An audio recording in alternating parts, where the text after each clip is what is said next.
Are we good? Okay. All right. Good afternoon, everyone. This is the Planned Prince George's 2035 Implementation and Infrastructure Task Force. Today is Monday, May 20th. We're one person short of a quorum, but we'll get started. We're starting a little late. Ms. Honnessy, have you taken attendance? Okay. So last meeting we had the PowerPoint presentation about adequate public facilities, and we had a bit of a discussion, and I wanted to revisit some of that discussion. I put together a bunch of questions. I don't know that they made it out to folks before today. I'm not sure where that stood, but in any event, I sent out these questions. I gave them the park and planning folks shortly after the meeting last week, and some of them are for general discussion, and some of them are technical questions. But before we do that, we should review and approve the May 3rd minute meetings. Oh, we got to do that. Good point. Yeah, I'm going to start the discussion.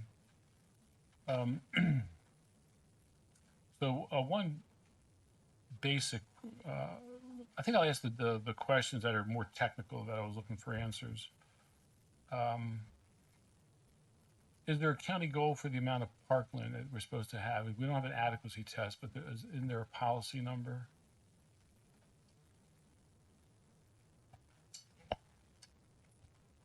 Hi, Tina Schollers, Planning Department. I don't have that answer. I do recommend that, we get the Parks Department in here because there's another question in there about parks adequacy, and I think that would be the best time they can give you a full briefing on parks adequacy, the level of service for parks, and how they review it, as well as their goals. They do have the Plan 2040, Formula 2040 is their plan, master plan, but I don't know the details of the parks goals. Okay, so from my recollection, it's so many acres per 1,000 people. And my recollection, at least for my district, was that we were miles behind having enough parkland. I'm not sure how that goes in other districts, but my impression over the years has been that we were short of the park and planning parks department policy, which I don't think it's necessarily a parks policy. I think it goes to Park and Planning Commission policy. You're talking about for both counties or No, for Prince George's? For Prince George's, but this is not necessarily a Parks Department policy, but a commission, Prince George's Planning Board policy in terms of development, like how much parkland should be provided. And as I recall, in the subdivision ordinance, isn't there a requirement for so much parkland be provided for resident when there's that will probably be part of the level of service for adequacy. I really don't feel comfortable speaking on how parks do it because they are a referral agency that reviews park adequacy as part of each subdivision application. So I'd rather I think it'd be best if they speak on it and their approach and their decision making. If I can jump in, actually, I had a call about mandatory dedication this morning on a different project. I bet you did. I'm not going to pretend like I'm an expert and can take the place of the Parks Department. But when it comes to mandatory dedication, that is one of the adequacy that is reviewed during subdivision. And the percentage of the mandatory dedication is usually based upon the density that's being proposed. So I know for this project, when it's between 7.5 dwelling units an acre and 12 dwelling units an acre, 10% of mandatory dedication is required. But that's not just haphazard dedication throughout the development. Usually it is encouraged when it is already linked up with, I think, other parklands or other green spaces. And so, because it doesn't satisfy the purposes of having parkland when it is scattered throughout the development. And so I think when it comes to what you say as parkland, You know, is that all green space that you're trying to encourage, or is it just recreational parkland? And if so, because I think that's what the requirement is. Oh, sorry. And if we're talking about parkland as a recreational facility, does that take into account the percentages of private recreational facilities, which do seem to be more encouraged? And from the developer standpoint, you're providing the private recreational facilities, but then you're also paying a fee in lieu to satisfy the rest of the mandatory dedication. I don't know if that answers the questions you're asking, but that's, from my experience, what has happened just this morning. I think it addresses it in part. There's mandatory dedication for residential development, and you have to provide so much acreage per housing unit, as I recall. But then, as you said, some of that is active recreation within the development, so it's not parkland per se. And your point is that should be counted because you're providing a recreational use. Well, I'm not disagreeing with that. yeah. It's sort of the idea, as I understand it, that the parkland is because you need a sort of a critical mass for a park to make sense of having enough space for outdoor athletic fields and having, you know, outdoor tot lots and areas that people can congregate. That when you have small development projects, it doesn't make sense for a 7-acre development project to give over 10% in a random spot and then other stuff like that. Yeah, well, I don't think that's the point of my question. The genesis of the question was we went over adequacy and we covered a lot of territory. We didn't discuss parks. And the question I have that's more for the group is, should there be an adequacy test for the amount of parking? We know there's mandatory dedication. We know that the Parks Department has a policy of providing so much acreage throughout the county per person or per 1,000 people. And we're not, I don't believe we're reaching that, as my recollection. I need to be corrected on the facts. But as a policy for this task force, is this something that we should be addressing? Or should we, not that we should be addressing, but should the county and park and planning be addressing? How's mandatory dedication working? Is that satisfying our needs? As a general matter, is park and planning getting enough funding to provide, acquire park space? And as part of mandatory dedication, the builders are providing fee in lieu to buy more land. But my experience on that discussion is that park and planning or parks department has trouble finding land it can afford. So you might have the money, but do you have the person selling the land? And that's been an issue. So I just think the reason I brought this up is I think this should be part of the discussion. We talk about adequacy. And I know whether it's part of this task force or just something that I think it's related to this task force, but the Sierra Club contacted me, maybe other people. I just remember reading it and said, actually, I think Janet Gingold came to one of the zoning hearings and said, shouldn't we have a adequate public facility for the environment? Whatever that means. But should we consider that, because of climate issues, et cetera? So I just thought I'd put this, in terms of the task force, should we be discussing this and making this something that we take to the Parks Department and assess the adequacy of what we're doing? Well, I definitely think that before you get into the weeds of parks, you really should hear from them. You should hear about the goals that they set. You also need to hear about, because what Nate discussed is correct. It can get complicated in mandatory park dedication when they're looking at what's surrounding the area, what parks are available, what uses are available. Should we do mandatory dedication? Should we make them pay a fee? But it's important you understand how they get to those decisions, because there is level of service, and all of this is explained in subdivision ordinance. But it's better to hear from them, and I don't want to speak for them. Right, so we should schedule them for our next meeting. I if think so. possible, to address just what's the policy in general for providing parkland, and what is mandatory dedication, what are the requirements, and how are we doing in terms of obtaining active and passive recreation. And just to answer one of the questions on there, there is a test for parks. I mean, you can't think of a test as, oh, this you pass. It's really the evaluation, and there is a test because there is a parks adequacy requirement. So So that part is correct, but should it be changed or amended? Well, then that will, something you guys can talk about after you hear their briefing. That's why I brought it up. All right. Ms. Crooms? I was just going to tell you what the level of service is for each type of park, if you would like to know. That's I would love to know. I think I hope the task force is interested too. Yeah, I was making sure I was correct, but I remember. Yeah, so it's parkland level of service is 35 acres per 1,000 residents, 20 acres of undeveloped parkland, 15 acres of developed parkland, which is divided into neighborhood parks, community parks, special use parks, and regional parks. I sound really echoey. Regional parks and greenways. They also have an aquatic/recreational facility level of service and a trails level of service. And then it looks like the last analysis they have on their website is from 2020, where they analyzed whether they were on track to meet 2040. So they should have some good information to share with us. I can't wait. Anyone else? Okay. Another question that I had, it's a two-part question.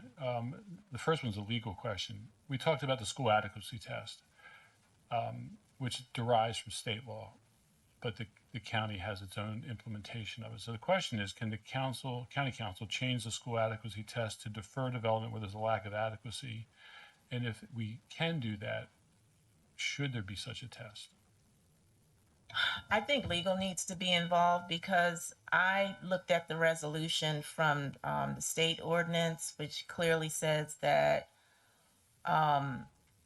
you can change the test, but the question of whether you can impose consequences for failure, that is questionable, because the surcharge fee came in to kind of cancel that out. And I think in order to undo that, that would require a state amendment. And that's how I understood it from what I read in the state resolution, and kind of seems that way. I think it's subtitle 10 is the local ordinance. I can't remember. Probably. Or 21. I think 10. Okay. We'll turn to Nate, our resident attorney. For the this public school surcharge title. Yes, that's Title 10. Right. So my recollection, this is just a recollection. We'll turn to Scott because maybe he has the real answer.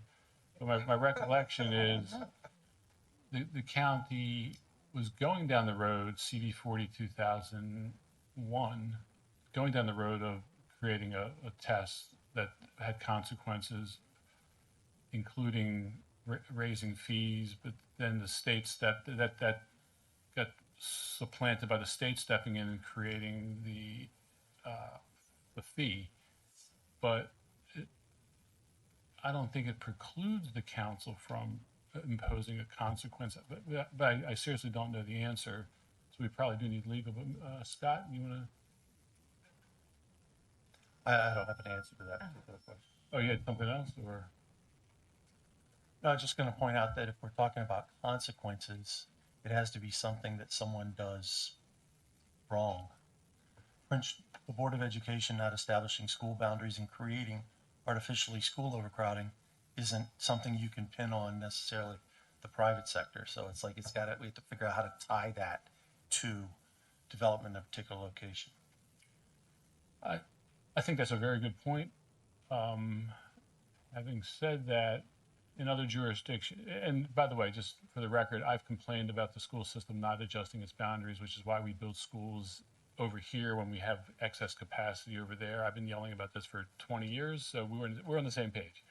But nonetheless, they persist.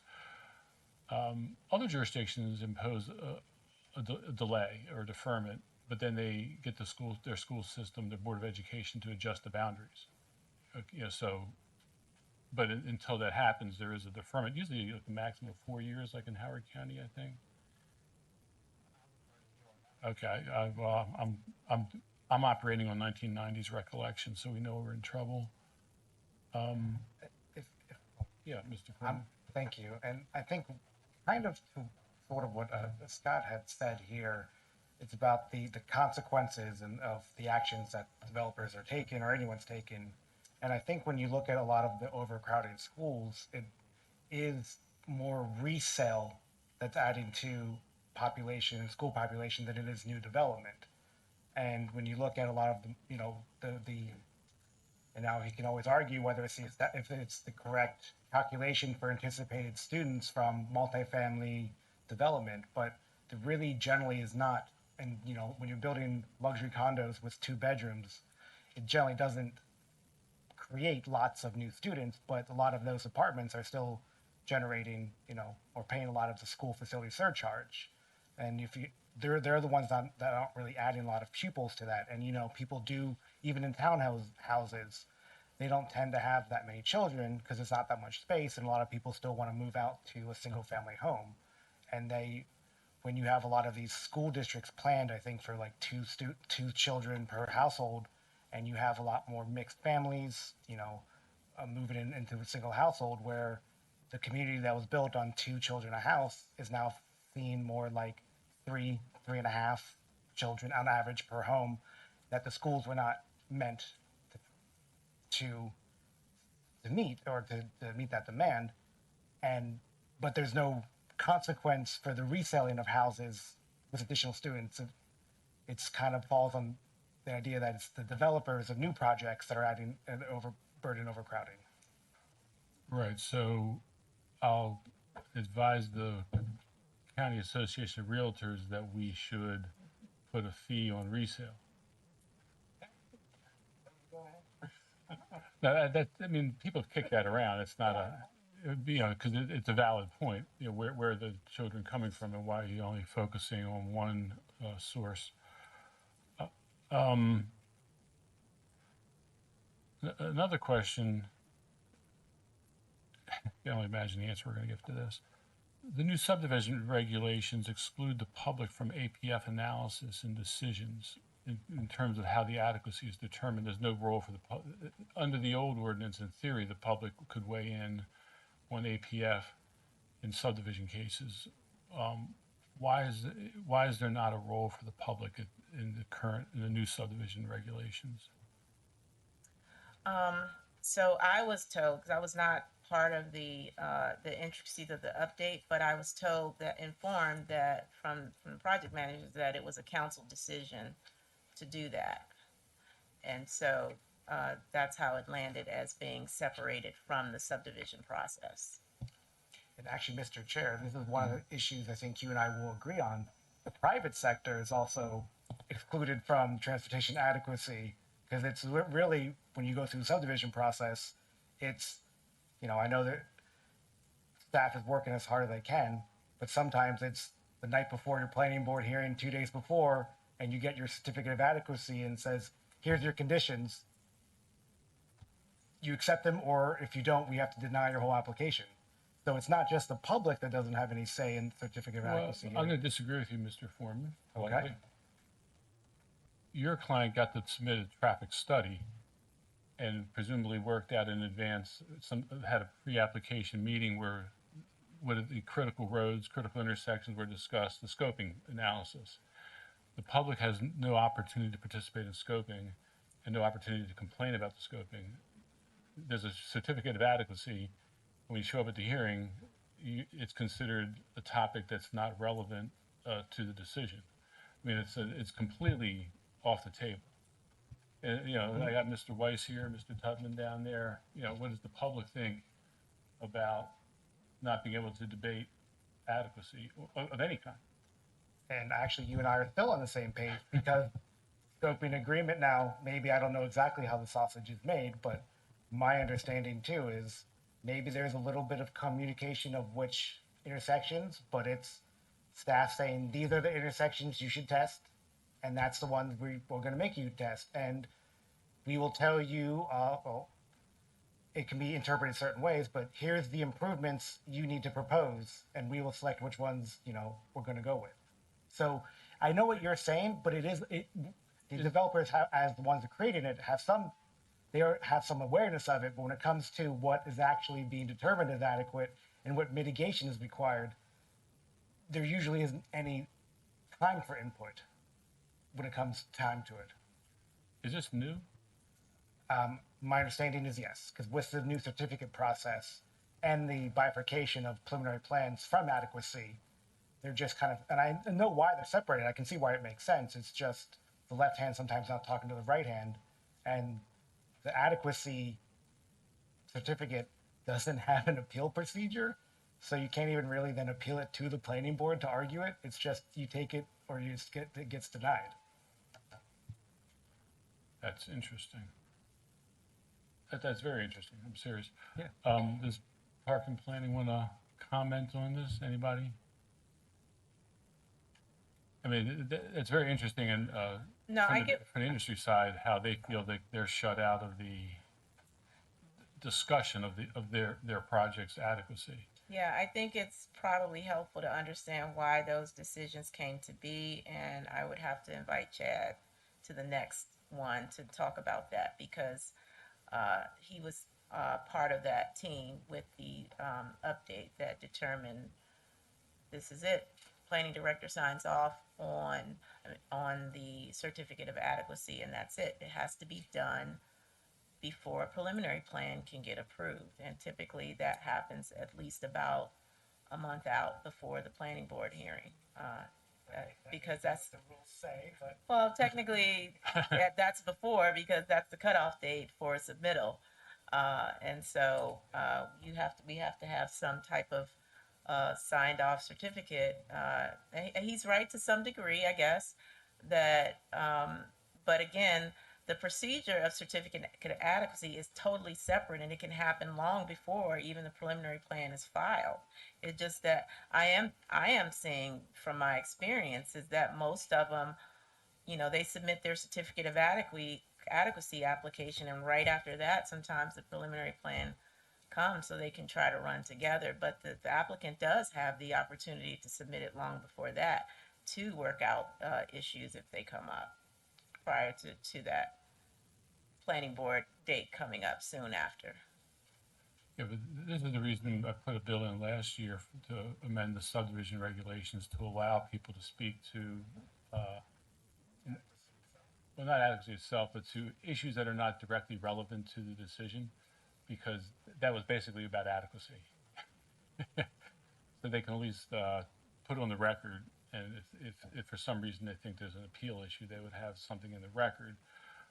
But it got into the problem that people were having is they were being told you can't speak about this at all, even though it's material to the proving the project. It's like we created a new process. It's like a sub process over here for certificate of adequacy, and then the public can't weigh in. You know, so from a park and planning standpoint, that streamlines the decision-making process. So I get that, and I think part of the argument was, well, you know, Ron's a experienced guy, but he's not an expert on traffic or schools or whatever adequacy. So, you know, why should we allow our county residents to come to hearing and challenge the decision?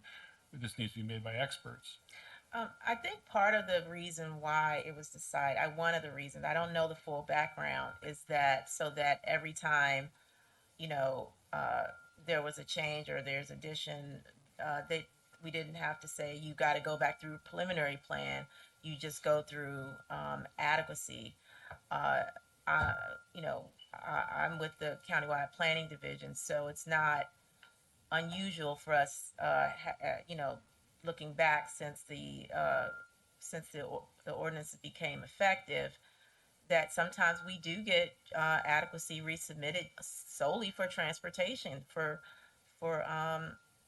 to meet level of service and trip counts.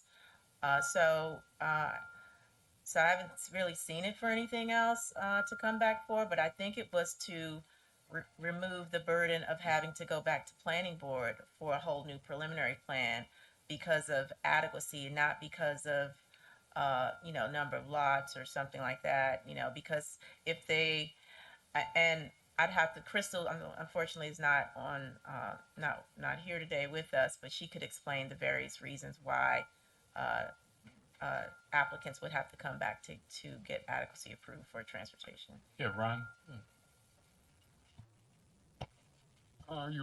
You're right. I'm not an expert in any of those fields, but I have to live with the decisions that are made for adequacy, and I think the public needs to have at least understand why decisions, if they don't have a voice in it, at least they should be in the beginning to understand why we're putting developments on roads that can't support them, so we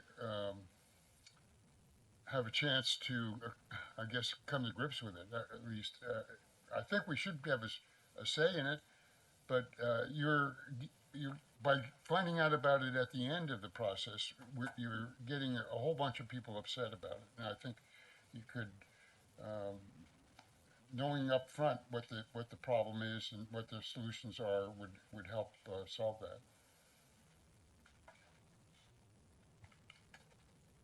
I can't disagree.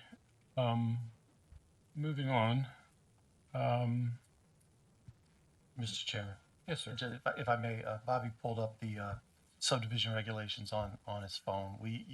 You can appeal a certificate of adequacy to the planning board. Not, no, well, I don't, what does it say? See if I can find it again.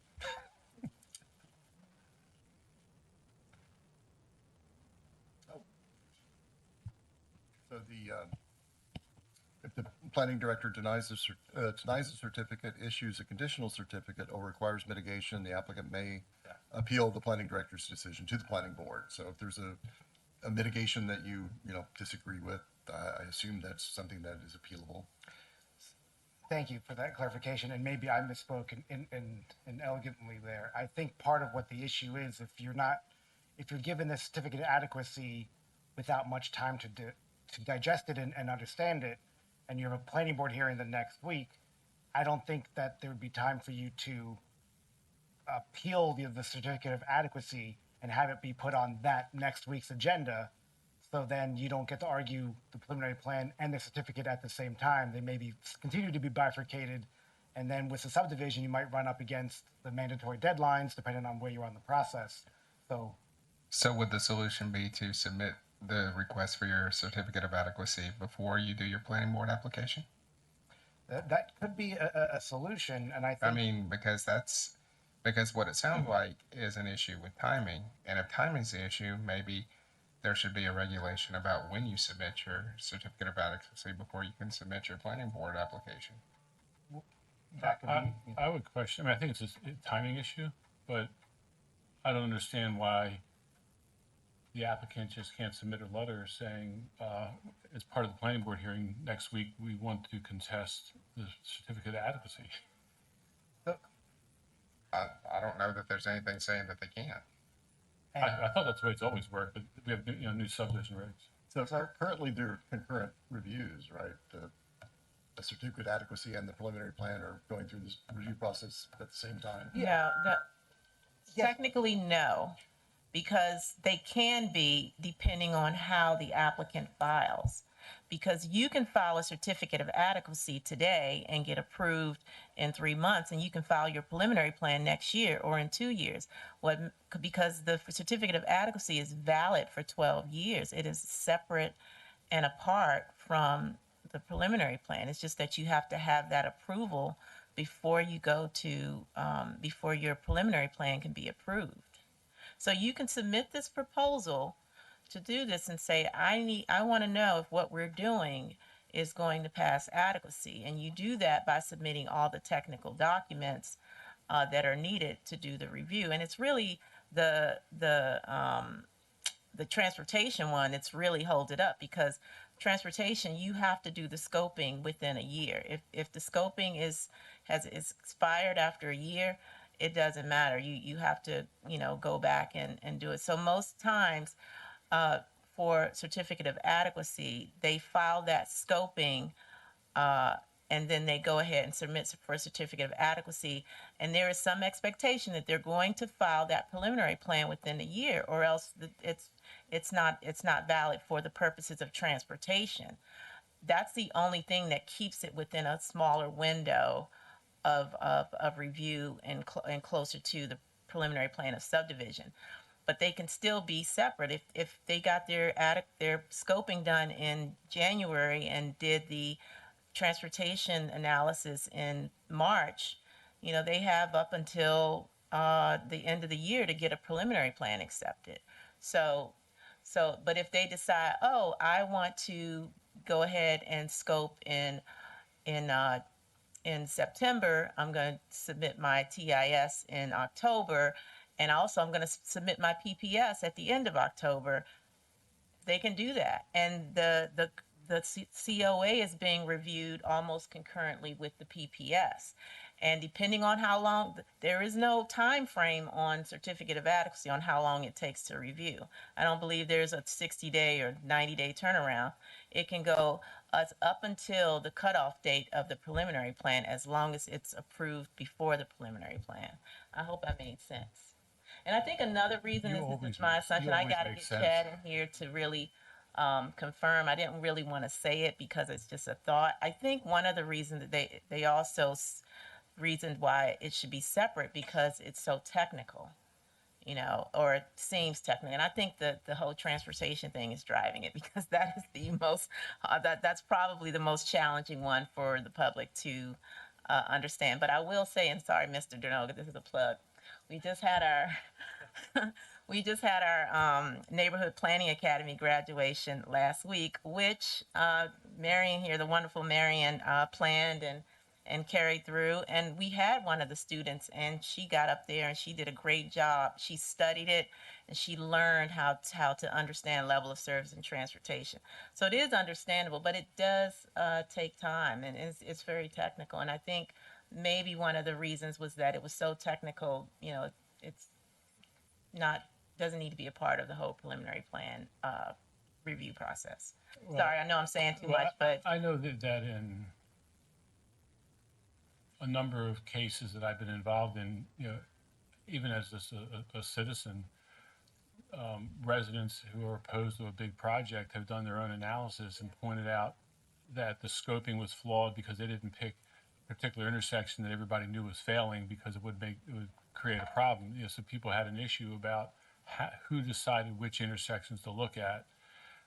People also had concerns about which mitigation, you know, let's add a third turn lane to some place where it's going to then turn into one lane.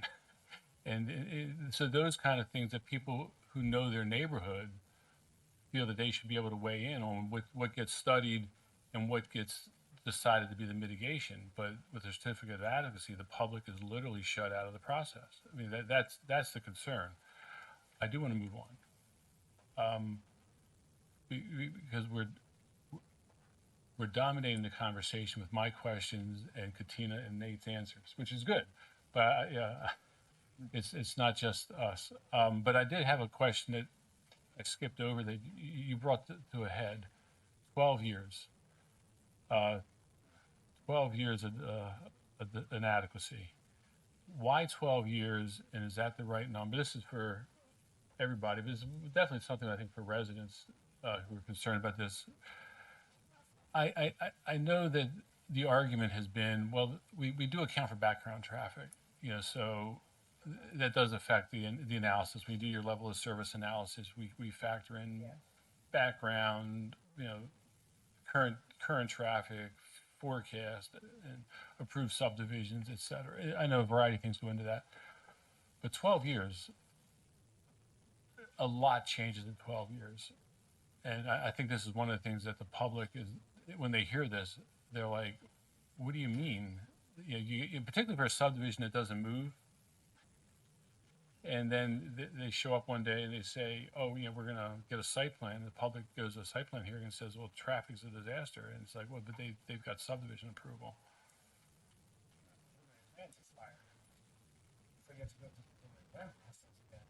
Well, that sort of raises the question, why is the adequacy good for 12 years and somebody plan's good for 6? so yeah, I did look into that question, and the answer is staff did recommend 6 years. The council went with 12. And I'm sorry, I'm not here to, you know. Can I speak out of but school? Okay. With all due respect to every council member who's ever served, no council member goes, I think 12 is better than 6. Council members are told by people who are involved, whether it's parking planning or industry people or something, and they're told this is the better way to go, and council members either agree or disagree. When it comes down to this far in the weeds, there's no council member. Maybe Danielle Galeros, to give her credit, but maybe Mel Franklin to give him credit. But generally speaking, somebody said 12. Somebody from the outside world, not the council world. So while the council went along with it, council didn't think of it. Yeah, I would bet this gavel on it. Yeah, I mean, I'm guessing that it was just some approach to streamline processes. It might have looked like the best thing to do at the time, but I guess looking at it now and seeing it work is may have changed perspectives on that. I'm looking. Nate, what I'm does the looking at development BIA. community think of that? Well, I will say the development community was not happy when you go from unlimited certificate of adequacy to any sort of expiration date because that's what the old ordinance was. When you were platted, you were good in perpetuity.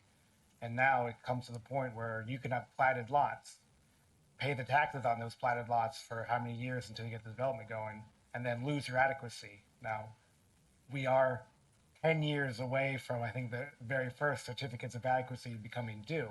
So we don't know when it's going to happen. But I do believe a lot of the concern was pushed by your larger multi-decade projects and the idea of adequacy for, just your large significant projects and finding some, well, you say, middle ground between in perpetuity and 2 years, 6 years, whatever. I forget what had been proposed. I think the industry was originally going for 20 years. So, and the compromise was that 12 years was a possible 6-year extension coming down from in perpetuity. And that had been the rule since however long it had been.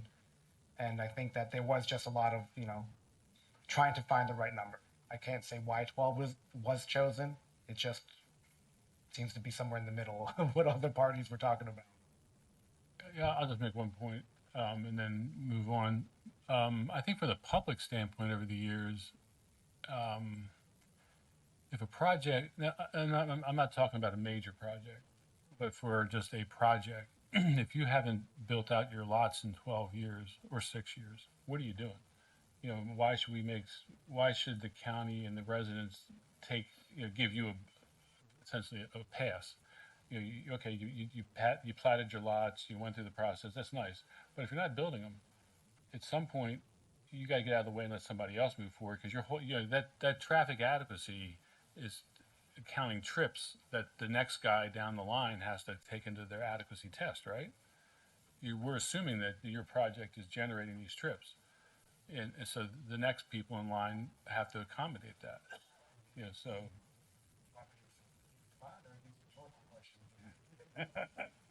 Both. So I will say for some of the projects that were approved in 05, 06, 07, Life sucks. yep, life sucked. And there had been a lot of bankruptcy, court litigation, estates, receivership. And so by the time maybe one of these developments does actually get resolved when it comes to ownership issues, you're coming up against that length of time. And I know that was one of the reasons why there was to be a lot of the extension requests and why I think eventually the council said that's enough. But you look at what it was, 2008 to 2020 is when the last extension was approved. Yeah. So that's about 12 years. Yeah, see, I always have a rhetorical question to that. When I bought JCPenney stock and it went bankrupt, did anybody give me my money back? No, I made a bad decision. I bet on the economy and made a mistake. But we as a county, and most counties will bail out the development industry of all industries. There's no, well, but by extensions, when you give a dozen years or 13 years of extensions for.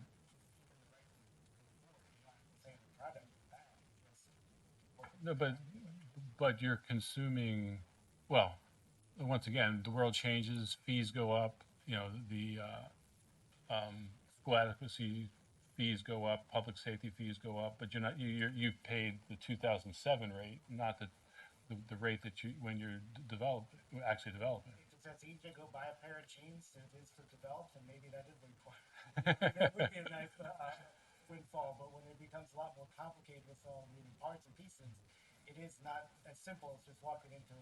No, I didn't say I bought from JCPenney. I'm talking, Oh, just for the stop, watch it and stop. yes, If it, once which again, is stupid, well, admittedly. You know, people make mistakes in economics. Okay. I had a couple more questions, but I think we should move on. We need to approve the minutes. So Marion has given out the May 3rd minutes. Hopefully, while Nate and I were talking to Katina, everybody had a chance to look at them.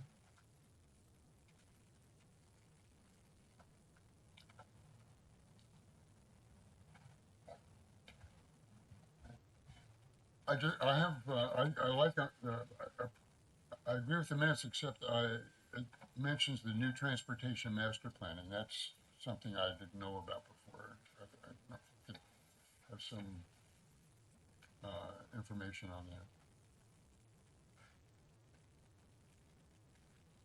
Is it a correction that we need? Or? Well, when was the new, what's the date of the new master transportation plan? It's being discussed, right? It's in Or it's process. It's in discussion. Thank you. Care to make a motion to approve the minutes? Thank you. We have a motion and a second to accept the minutes. A motion by Mr. Weiss, second by Ms. Green. Any discussion? Seeing none, all those in favor signify by raising your hand.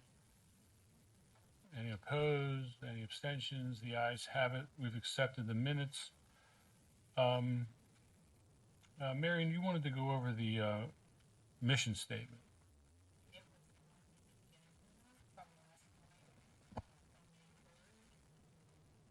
This meeting, we could move it to the next one to give everyone time to look at it. Because the problem on the May 3rd meeting was people hadn't seen it. Mm-hmm.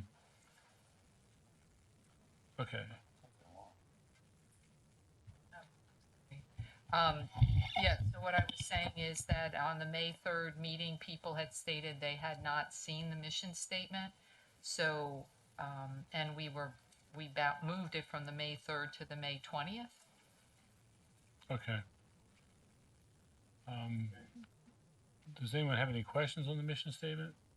I mean, this is essentially right out of the resolution CR 81 2023. Ms. Grahams, Director.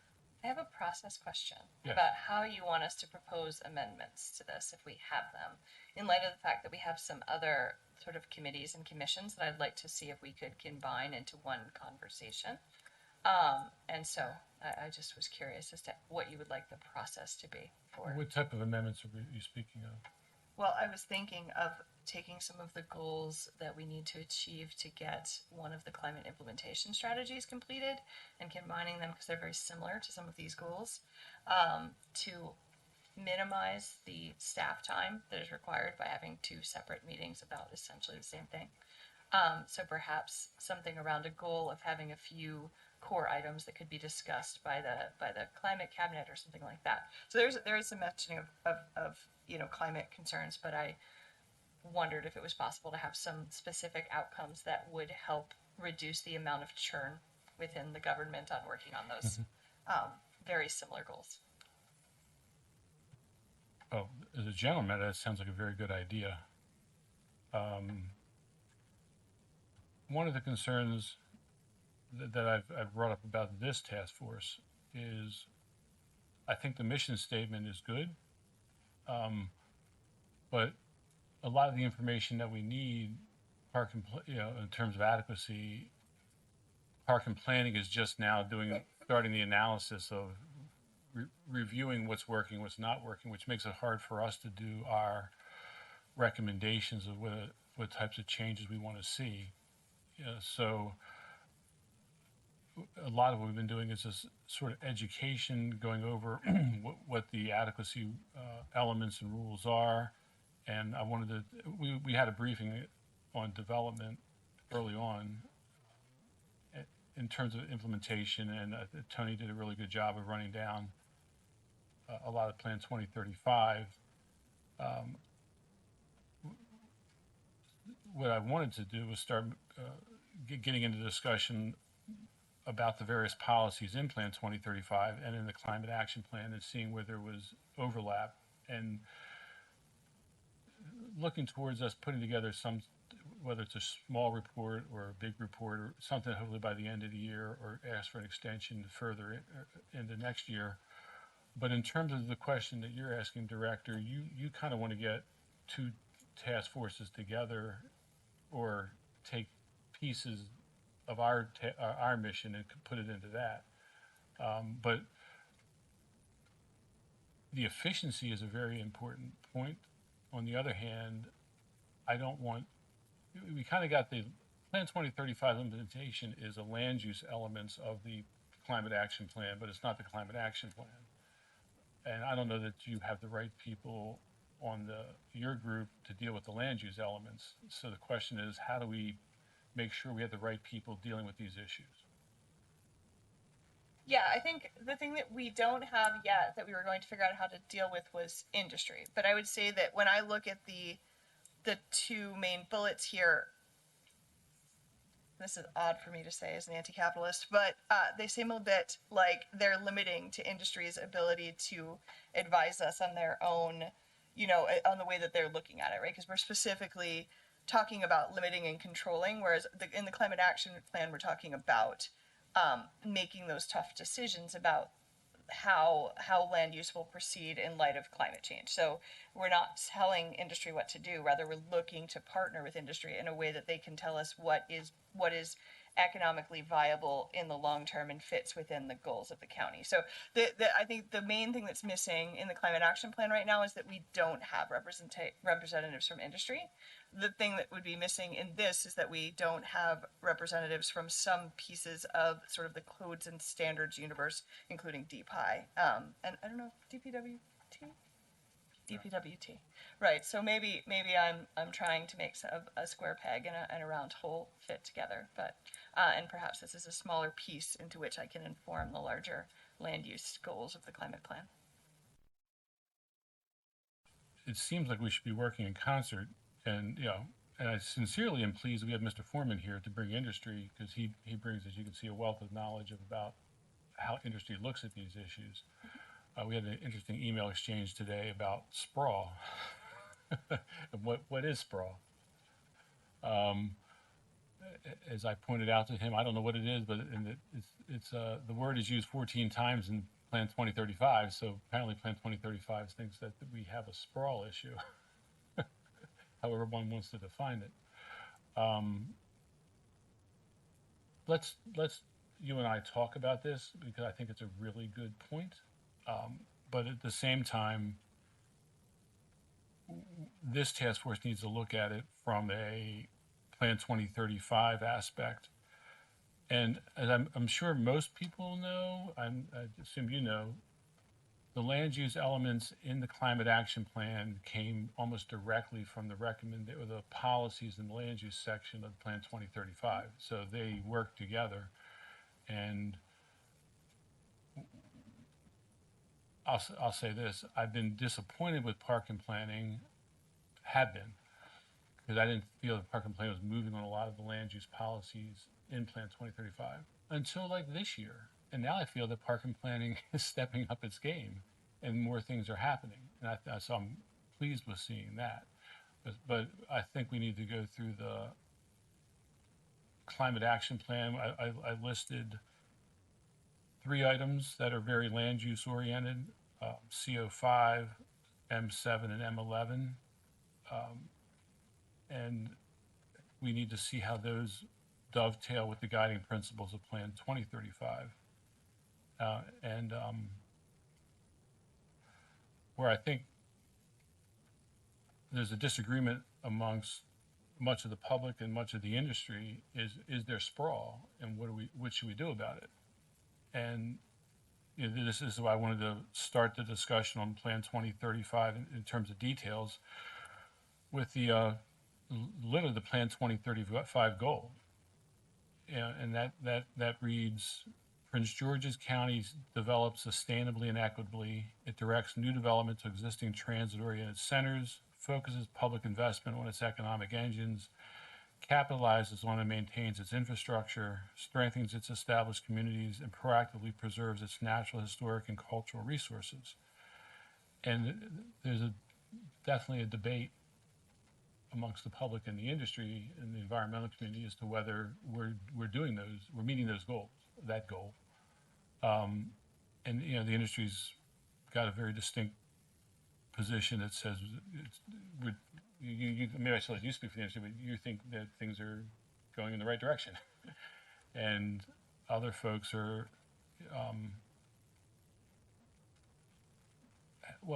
would say other folks believe that we're not focusing new development in transit-oriented centers and focusing our public investment the way we should. But I think Tony's PowerPoint that we got a couple months ago is showing we're doing it more than we were, and that things are moving in the right direction. Having said that, I think if you look at the data, we are still not, well, for the last however many years you want to look at, we've been doing well below what we're supposed to. And while we're getting better, we're still not there. And one of the reasons we're getting better is we're running out of land. Because as we keep talking about this, we're not actually doing anything about it. Okay, so I mean, that's kind of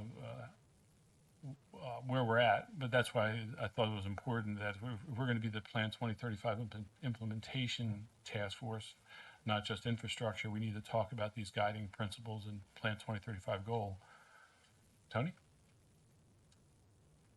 Oh, you were like pushing your button?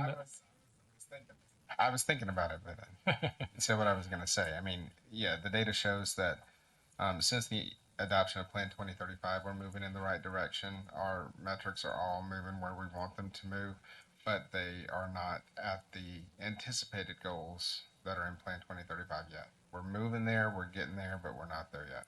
And just as you said, I couldn't say it any better than you, Mr. Chairman, but we are working to get there and looking for ways to get us there more quickly.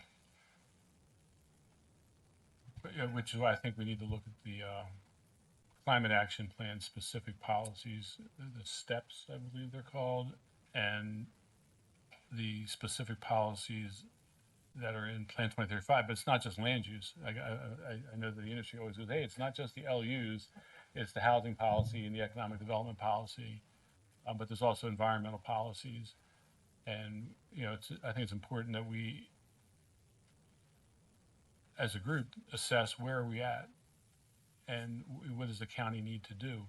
Because one of the things that I've been disappointed in, and this was put into Plan 2035, is anybody really looking at capital expenditures and making sure that they're prioritized in accordance with Plan 2035?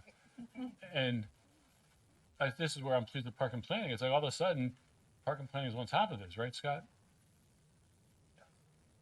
Would you care to elaborate so it's not a monologue? Sure. Last year, the planning board endorsed a list of top priority capital improvement projects that would advance the goals of Plan 2035 most quickly, focusing really on our 5 downtowns and the innovation corridor. And it's generally it's all infrastructure projects, so it's a mix of stormwater management, green infrastructure, looking at retrofitting streets to complete streets, making them more pedestrian and bicycle transit friendly, and parks and placemaking. I should say parks, public open spaces and placemaking, to really enliven our downtowns and create that sense of this is a place where Prince George's County wants to grow, and by investing there, demonstrating to the private sector that these are places that we want to see growth, and we're willing to help make this a great place. And I did send Marion the list that that Scott is referring to, along with the presentation that he gave to the council on those priority projects, and she could, send it out to the committee. I'm sorry, the downtowns are Prince George's Plaza Heights, Foot Crossing, New Carrollton, Largo, Branch Avenue, and Suitland.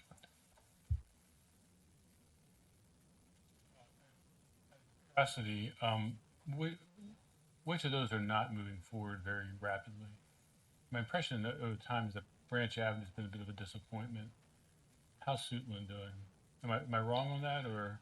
Depends on what very rapidly means. I think that all of them have a steady sense of, there's continued development there. Maybe not as fast as we would have liked to have seen, but it's not, there's not nothing happening there. You've got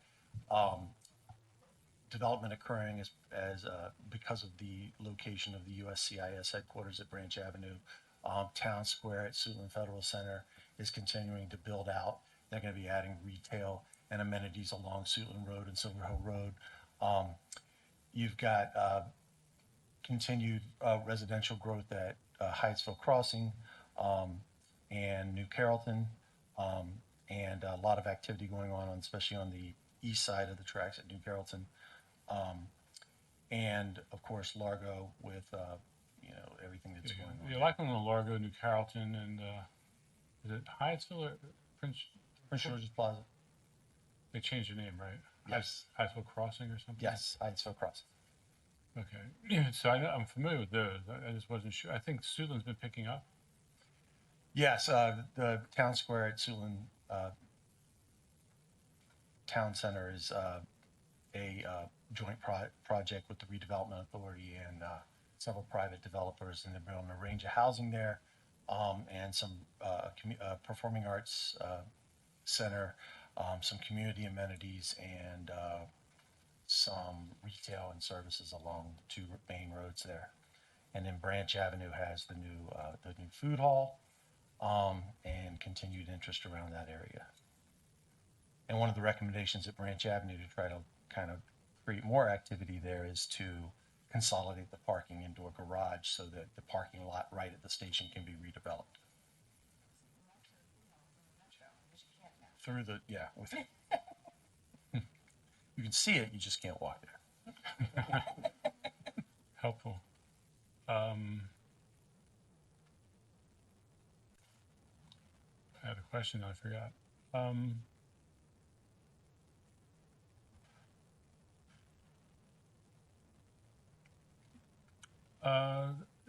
Looking forward, I'd probably like to have us bore into some of these the guiding principles and the various proposed policies. I know what I was going to say. In terms of, like I said, it's infrastructure, but when you look through for those who've never done this, have a good time. Open up the county CIP and go through the projects department by department. I'm sure you've all done this. Probably for your own department, you've looked at it and gone. That's Scott's idea of a Saturday night. I mean, I don't know.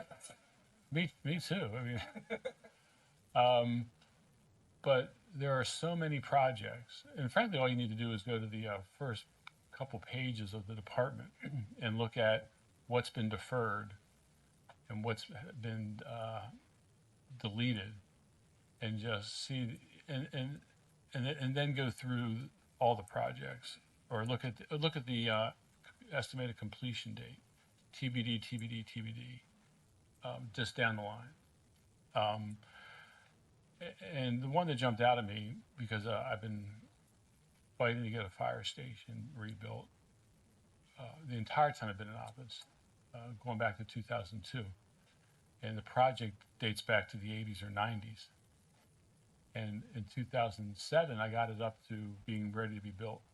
And then the fiscal crisis happened, and the project went to unfunded. So I've been begging for it since I've been back. And I'll talk out of school. I came up with a way to get it moved forward. It's in District 21. In District 21, it has a particular delegate who is chair of a money committee in Annapolis who brought back a lot of money to the county. So I suggested he recommend that this fire station finally move forward. And the county executive agreed. So my dastardly plan worked. Except last year they said, can you let it wait a year? We want to move this other fire station. So this year, all the fire stations got pushed out of the budget. And the one that I took a step back for and mine. And when you look at the CIP for fire, we're not building fire stations. And we're not building police stations. You know, so when I talk about sprawl, you know, there's a council member at a meeting on the budget 2 weeks ago was complaining very, fairly that he has a police station that needs to be built, but it's not getting done, hasn't been done, and it's been deferred. There's no money for it, but it's in an outer part of the county that you should be prioritized.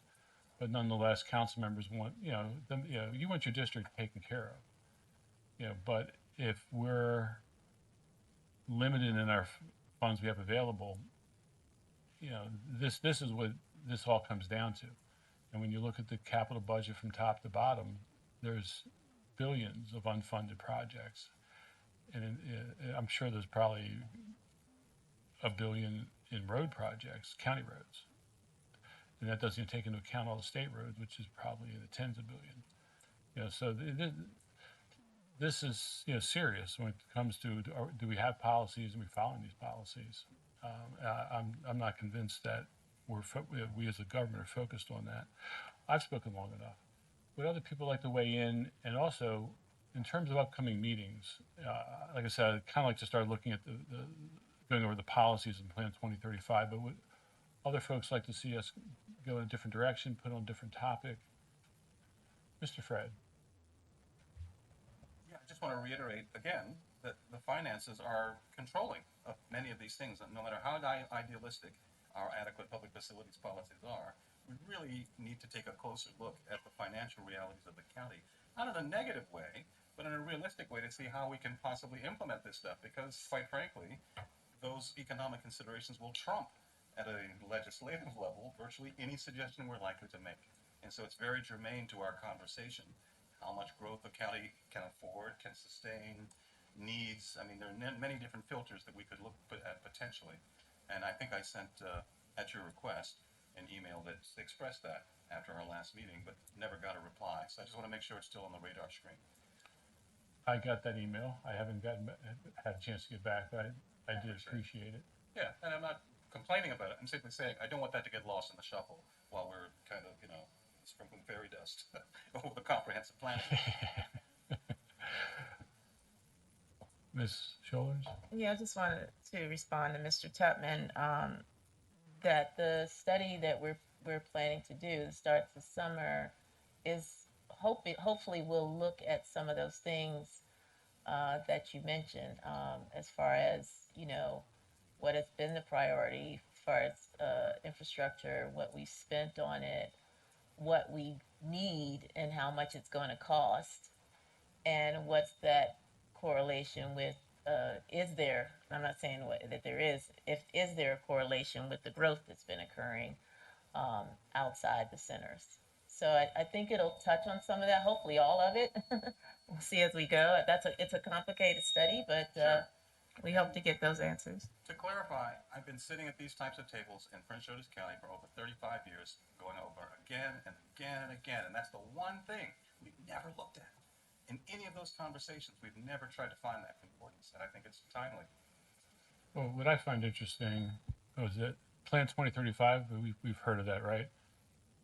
On page I think I may have heard it once or twice. page 79, somebody wrote, the costs of sprawling development patterns have been the subject of numerous studies. But we're going to do another one, even though there are numerous studies. While the methodology, scale, scope, and purpose of the studies have varied widely, there is general agreement that sprawl is a more costly form of development than compact growth. the tangible cost of sprawl can easily be measured from a financial standpoint. Per capita, geographically dispersed or sprawling development typically requires greater physical infrastructure, and the provisions of public services, et cetera, are provided over large geographic areas. So we're doing the study. It's good to have, Yeah. but I mean, that's what the literature tells us, right? You know, that's what the prevailing planning literature tells us. We're going to put that to the test in Prince George's County, and we're going to come back with facts that tell us what we think we already know, but we're going to make sure that what we believe we already know is what is reality on the ground. okay. So yeah, red light on. So, Chair, so you brought up the sprawling issue, and what are we looking at for smart development, smart growth? As you look at 301, you see the choke points. I mean, right now you see it developing from 50 all the way down to what, 725? I mean, you see the construction, and you just see the cars backing up in the morning. So, how do we alleviate these type of issues and concerns for the people that's traveling to work? I want to hear Mr. Rose's response. Well, and of course it's complicated, but we have a real mismatch between perceptions and where we are in the world, where we're located. We are a first ring suburb of a major world city. Some people in this county live 2, 3, 5, 7 miles from Washington, D.C. And we're talking about how do we implement our general plan and how do we create those more affordable, more rewarding, more environmentally friendly forms of development. And we've spent an hour today talking about what is effectively people's convenience. I don't want to sit in traffic. And that's kind of one of the things that we have to look at through our countywide master plan of transportation is how do we create an effective system of travel that allows our economy to function, that allows people to access where they need to go for healthcare, for jobs, for education, in a way that recognizes where we are.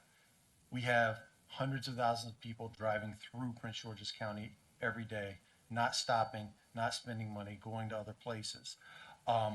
We have, it's a cliche, but we have an inordinate number of people who move to the county into a new neighborhood and then complain about traffic that didn't exist before their neighborhood was constructed. And so when we're looking at those type of system-wide issues, given the cost constraints, and I'll touch on that in a second, we have to look at what options do people have to travel in a different way. The 301 issue, we've allowed 50 years of growth because we had on the books in the CTP a full limited access freeway to replace 301.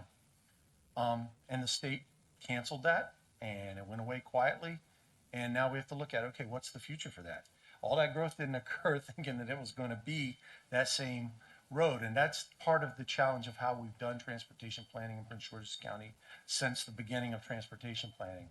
We've assumed that, okay, we're going to zone all the property for development now. And then as each project comes online, they will provide their share of the transportation infrastructure. And then when it all happens, boom, you've got a fully functioning system. But that does not account for 40 years of growth where we didn't have subdivision regulations and we didn't have adequate public facilities ordinance. It doesn't count for all the growth occurring in our outer counties, which if you slow down or stop growth in Prince George's County, they're just going to move to Anne Arundel County and Charles County, drive through our county and not pay. So the 301 issue, that's something where we have to work with our state partners and be like, you can't just stop working on the problem. You got to actually, what's the next phase if you're not going to build this problem that you're not going to address the situation that you helped create. But it's really important that when we're looking at Plan 2035 and implementation, we look at how it all plays together, because we're talking about what's in the document now, but in the best plan of transportation, we're looking at rewriting the entire transportation chapter. Because you cannot have exurban 1980s adequate public facilities requirements in a first ring suburb next to a major city. It's just not going to happen. And we're trying, also, we also just can't widen roads for a zillion reasons. But you said it, Mr. Chairman, we're running out of places to grow. And that's key. We don't want to spend a lot of time necessarily focused on greenfield development when there's only a little bit of greenfield development left, when we need to focus on the bigger thing, which is the revenue.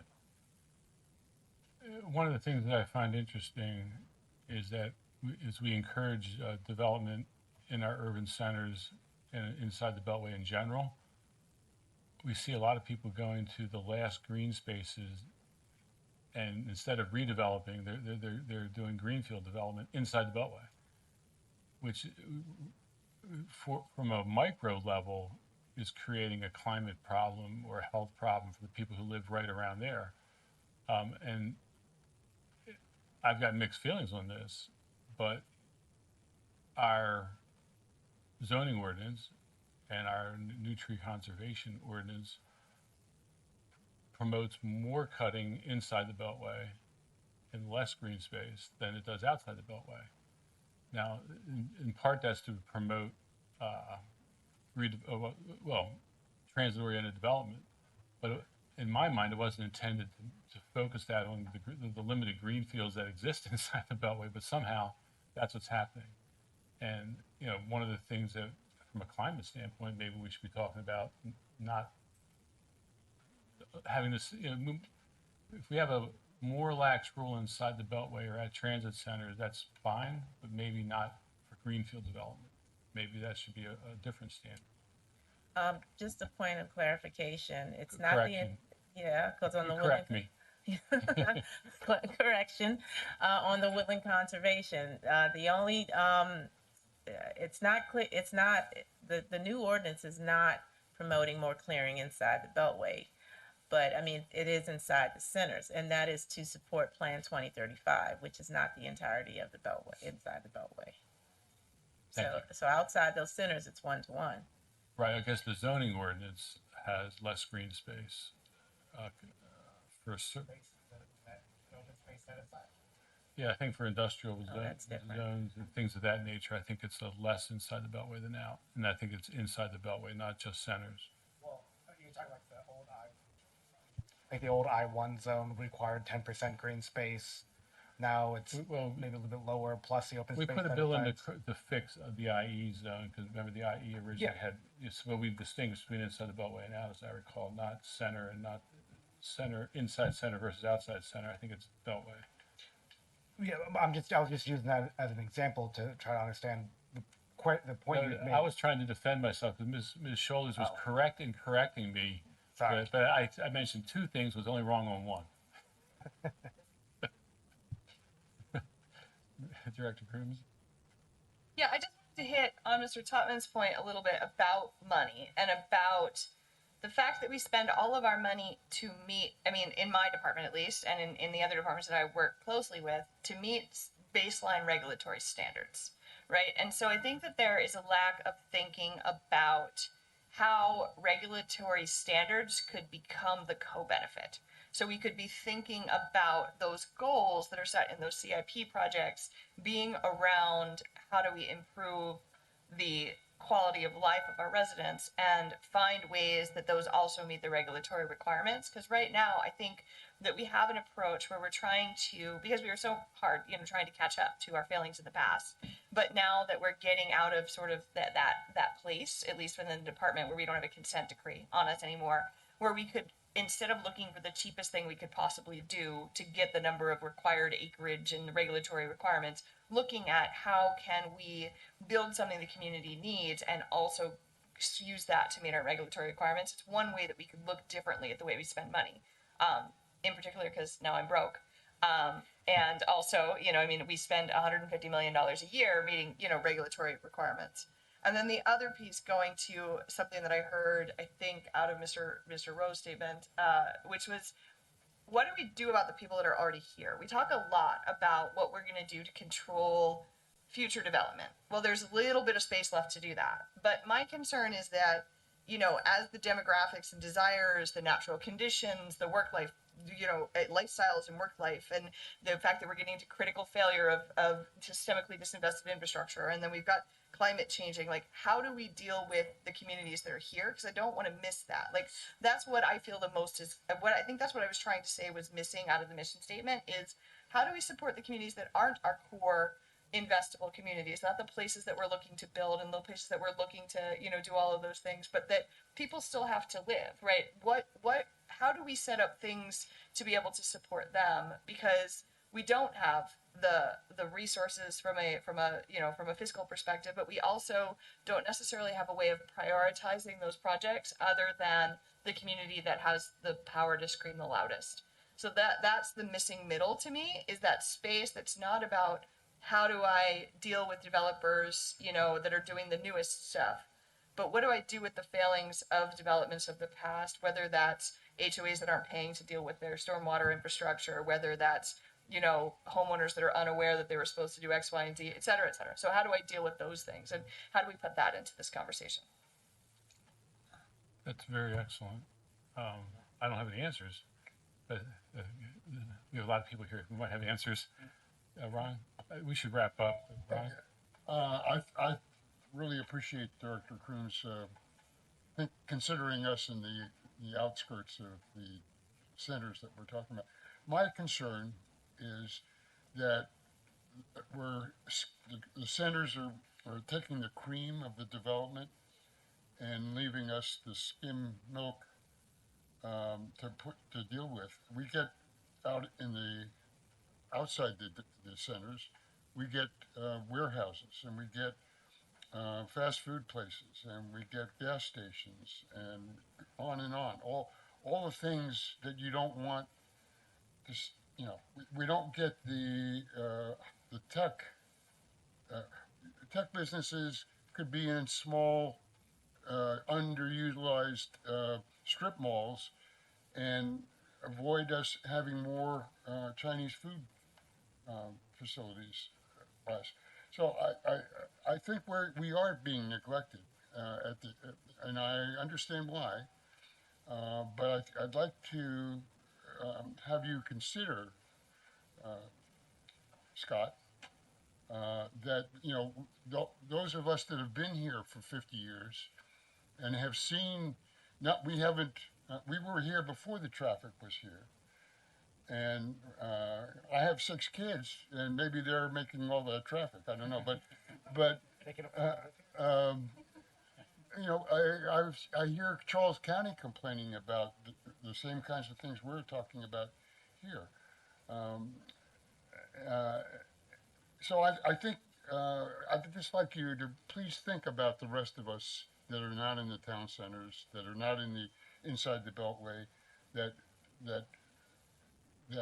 get what's left over, right, in my view, of development. Thank you.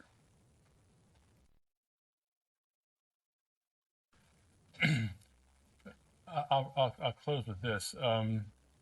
Scott is correct about all the pass-through traffic, but being someone who's appeared in front of the planning board back in the early 90s, or in front of the district council, they were saying that then, that if we don't provide this development and that development here, all we're going to have is traffic from Charles and Anne Arundel County or Calvert. And it's a correct point, but at the same time, when you add in all your own development, do you have a solution to the traffic problem? And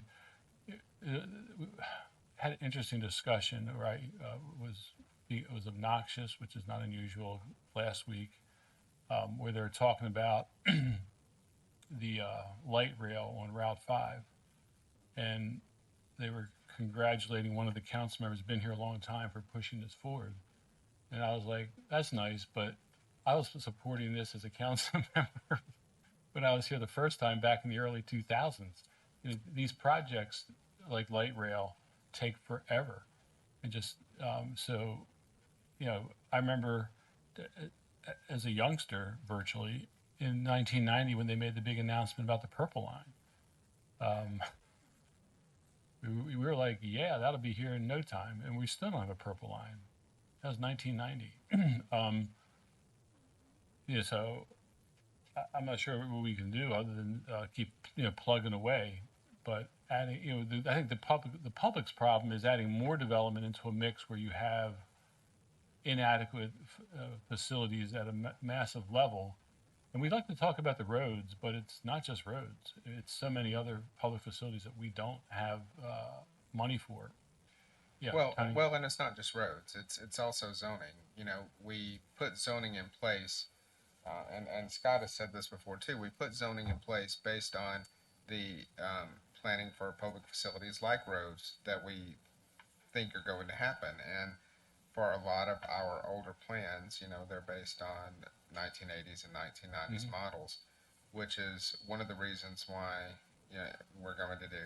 And I another study, but we're going to do a plan evaluation project to look at a lot of our plans. Most of our plans were done before Plan 2035 to look at what's working, what's not working, and what we think is going to come from that are some really strong recommendations for some right-sized zoning, especially in areas outside the Beltway. So where we have these areas of really I'm snickering, but it's not at you per se. It's no, I Park and get it. Planning has staff who I believe have frequently told me that we need down zoning. And I would look to my right and go, that's going to go over well. There's nowhere. Not on 50 acres like in Baltimore County.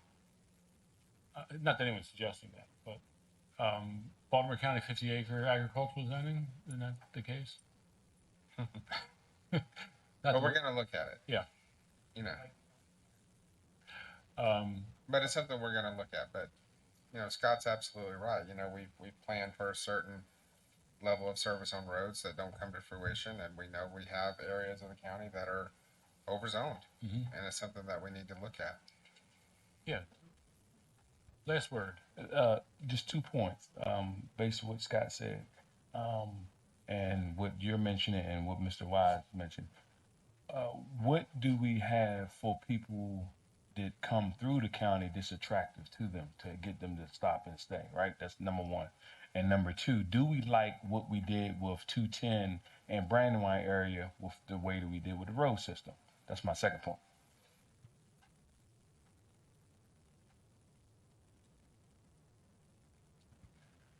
With regard to the road, so you talk about the upgrades to 210 to create the overpasses and stuff? That's an ongoing project that is, you know, they're working south one interchange at a time. And adding it, they're also adding in a parallel bikeway. And something we're looking at in our master plan of transportation is obviously it would be nice to have more transit along that corridor. It was originally planned to have more transit, and it's never come to fruition. So that's something that we're looking at. What was your first question? I'm sorry. No, that was the first one. Oh. The second one was that was the first one. The first one was what do we bring here to get people to stay here? Because you said they come through the county, so what is going to attract them to stay? Good Well, Good housing or jobs. They No, either need to create it's jobs. places where they want to live here in the county, and so they don't have to move to another county, or we bring jobs here where they can commute to there. And those are both, you know, it's not like no one's trying. Those are things we've been working. But I think his question presumes that they live somewhere else already. So even if they sold their house and moved here, someone would buy their house. It all comes down to jobs, because what they're doing is coming through here to get either downtown or on the Beltway to go to Montgomery or Virginia. But when you talk about the freeway transformation of 210, you know, we have that in Route 29 in Montgomery County, which runs along right parallel to my district. And all that does, and it goes up into Howard County. And all it really does is get you to the traffic jam quicker and further down, closer to the Beltway. You know, so, I mean, that's all it does. we spend tens and tens of millions of dollars to get you to the traffic jam quicker. Also, every time you widen a road or make it faster, more and more people take that trip. So you got 6 years max with a widening. It doesn't care. It doesn't matter if it's just an intersection or it's a $10 billion freeway. Especially now, and that was true before Waze and Google Maps. But yeah, as soon as you widen the road or make it faster, you got about 2 to 6 years before it's full again. I think everyone saw that with the Wilson Bridge. But that's another challenge. You know, even if we could and had the money to make our roads move faster, it's temporary because everyone finds the fastest route and they all go there and it's not fast anymore. Can I make one last question, and then I swear I'll Yes, be sir. quiet for the rest of today. It's sort of the inverse point from what Mr. Feltz had said about downzoning outside of the Beltway to kind of make sure that there's not to stop the urban sprawl out that way. Is look at elimination of single-family zoning inside the Beltway at certain select areas to really increase the density permitted where you want to see it, and by allowing certain select missing middle, you know, maybe that could help encourage still economic growth where you want to see it. Well, while we're not looking at eliminating single-family zoning, I'm never going to say that. But we are looking at ways to expand missing middle inside the Beltway. So that is also something that is on our agenda and that we're actively working on. Thank you. Let's wrap up. Our next meeting is June 10th at 4 p.m. And I was talking with Raina today. We'll definitely take an August recess. And the question I have is, should we meet in July? I mean, if we have a quorum, that would be good. But if we don't have a quorum, we ought to know that. So, what's the July date? I don't believe we've set the July date. So it's July 8th. Right. So let us know your availability so that we don't have half of us come and then we don't have a quorum. Yes, it would be July 8th at 4 p.m. That's correct. Okay. And in terms of topics or focuses, if anybody would like to recommend things, like I know we have the health department here. We haven't talked about health infrastructure.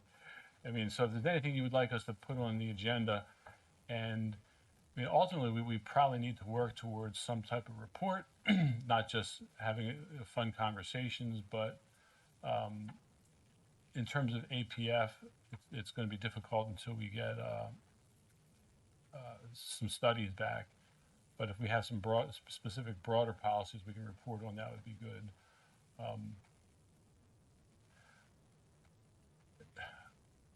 I think it's important that this is not just chair-driven, but that everybody help make this task force, successful, and help direct it. I talk a lot, but I don't know everything. Trust me. And we got a lot of smart people here, so I definitely need your help in terms of just how to make this productive. So so it's not just a monthly conversation without any direction. Anything else? Comments? So ideas for topics, please let me know. Raina? Chair Denoga, I was going to ask you about your mission statement. Are we okay with that, or? I think we're okay with it. Okay. If anybody wants, topic, if you want to talk about the mission statement or things you like or don't like about it, let us know and we'll make that a topic. But the mission statement is like cut and pasted from the resolution. Yeah, we can always revise the resolution, take it back in front of the council and expand it or delete or restrict it. So we can do that. But yeah, I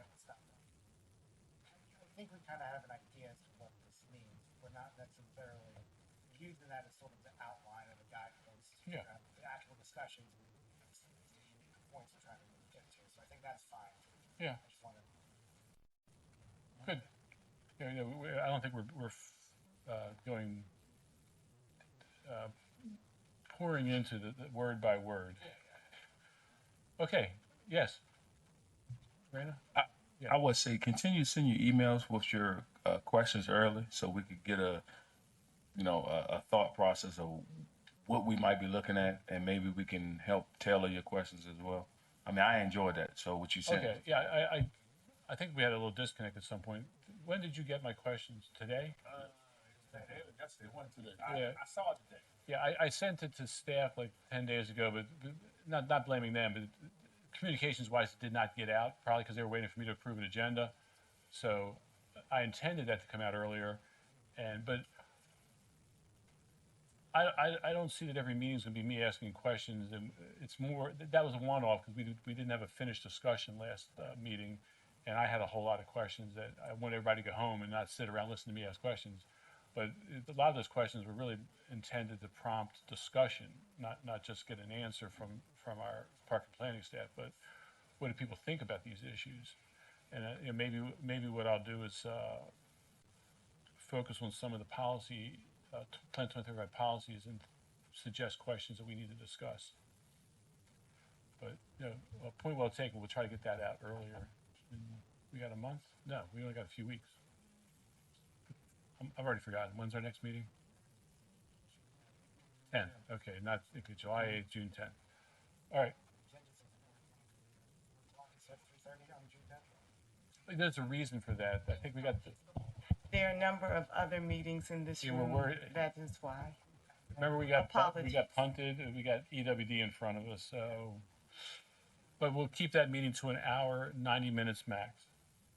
And we did this in 90 minutes. It seems like longer because we started 15 minutes late. That's all because of Fred. Just joking, Fred. All right, we're adjourned. Thank you all.